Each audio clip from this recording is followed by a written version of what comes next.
This is the MTPredictor weekly market update for March 15th. I'm going to start with the S&P here. And again, we had our pullback.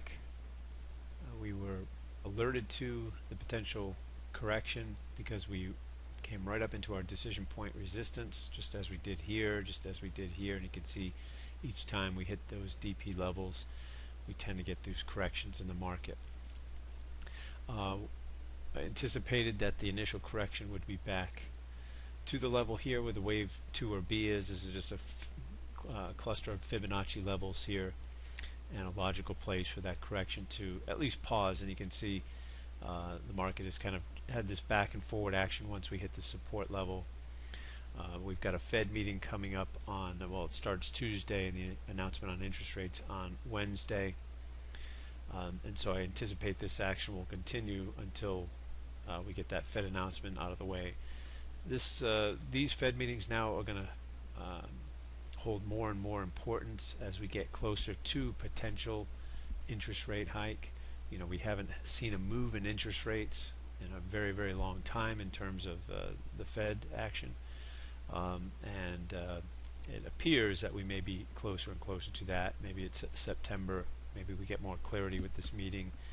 We'll see. We'll look at bonds and how bonds have already reacted preemptively. But a couple of things here in the S&P. Now, I drew the line here, this 2040 level. We drew this intraday before the market got there, because what I was looking at was I was expecting that the potential, anyway, to fill this gap back here. This is a 60-minute chart here. There was this gap to fill here, and you can see we came on Friday and filled that right to the tick, to that 2040 level. Now we do have a gap back here. Maybe after the Fed announcement, maybe we come up and fill this one. We'll see. That's kind of a wild card, depending on what the Fed says and all that. Same thing with the Dow here. The Dow, the long here, hit the target. That called the end of the up move here and the correction into the wave 2 or B level here. The NQ, a little different pattern there, but in a same fib cluster of support. Also filled its gap. You see there was this gap back here, and we filled that on Friday as well in a wave 4. So the long here called the top, and the correction here back into a wave 4, and we'll see if this level holds. Then we can project wave 5 up. We can project that 5th wave up here in advance using the tools and the software. Just a few clicks. So here's your minimum wave 5 target, and the bottom of that level sitting right around 44.78. Right, but if they take this wave 4 out, then we'll have more room to the downside, and we got plenty of room to the downside. Here's your next daily support below 40.50 there. All right, here is the 30-year bond, and if I just ask the software if there's a pattern here, you can see we did have a nice 5-wave pattern, reached the minimum wave 5 target there, and so we anticipated we get a correction. This is very typical, which would be back to the wave 4 DP. And then we talked about if this holds as support, the tendency is that the trend which was up prior should continue up. But if they take this out to the downside, which obviously they did, then the tendency is they will erase this whole last 5-wave pattern. And so we start at the bottom of what was the wave 1, and we take a decision point, and this gives us the next target. So if this level is breached, then we should find this target, which we did. In fact, we've got a buy signal there.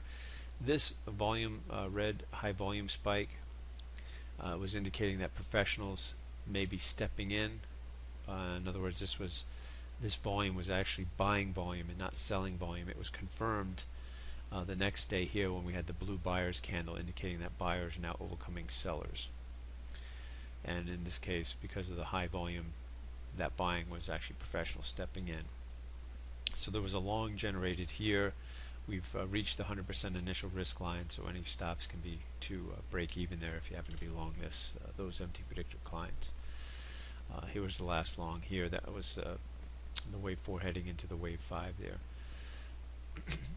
um, these are isolated patterns anyway. Alright, so well, what now? Well, again, this was, when bonds peaked out here and began to sell off, interest rates began to move higher, uh, in advance of any Fed move in interest rates. And that is because, why do you want to be holding a bond if you know interest rates are going to be moving higher, right? So that was the precipitated the sell-off in bonds. Now we'll see what happens here. I think if we do get a more clarity on that raise in interest rates, obviously it's going to affect bond prices, and we'll see if this level holds, or if this ends up breaking down as well, and we'll get further moving to the downside, or if we end up taking out the prior highs and reaching the target for this particular trade. All right, we should probably look at gold, because gold broke down the level I was telling to look for, which was the 1200 level.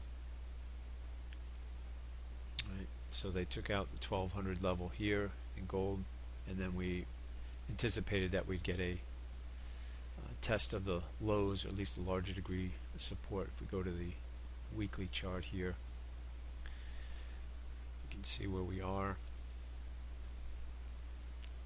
So this was that major swing low here, and we're back in that weekly support, retesting that level here. Right, we had a new low here.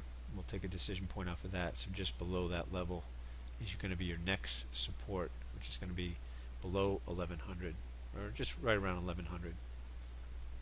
We'll call it there. Right, so we got the break of 1200, anticipating that we'll retest the potential retest the lows, or at least this weekly support here, and we'll see what we get. Again, probably going to get more information after the Fed meeting here. All right, then let's take a look at some of the currencies here. The euro continues to weaken. This is the euro against the Swiss franc. I'm just going to take a decision point on the monthly chart here, and you can see once the euro fell hard against the Swiss franc, came into monthly decision point support, and so far that's been the bottom there. Now I haven't traded Forex, I think, shortly before the incident with the Swiss franc, so maybe I had a little sixth sense about that, and I haven't traded it since. And just be cautious with these. We've got a situation now too where the euro and US dollar here, let's look at the monthly chart. Again, here's the previous swing lows. Here's actually the lowest of those swing lows here. So let's take a decision point off of this, and you can see that the euro US dollar pair here is at the bottom of its monthly support, and this is a big level. If it takes this out, there's talk about the euro dollar parity here, not too far away. So we'll have to take this level out first. We do have some strength on the monthly STF. That doesn't mean we can't have a nice rally, but if the STF stays into this strength band at the bottom, that rally may be short-lived and it may roll over again. So just keep an eye on that. And then want to look at oil. I think will be the last thing we'll take a look at here. Well, this happens to be the monthly chart of oil here. Let me put the analysis on this setup, and then you can see the target on that setup in this subsequent trade here. This has already hit the minimum and the typical minimum wave C, and here's the typical wave 3 target here. Now we'll take a decision point. Here is the last major swing low here, and you see we do have some room down here. Just below $40 will be that monthly DP support. I expect that oil is probably going to reach into this level, that just below 40 level, into the at least the top of this monthly decision point support. Now on the daily chart we did have a little bounce, and that was the DP here in conjunction with the little 5-wave pattern here.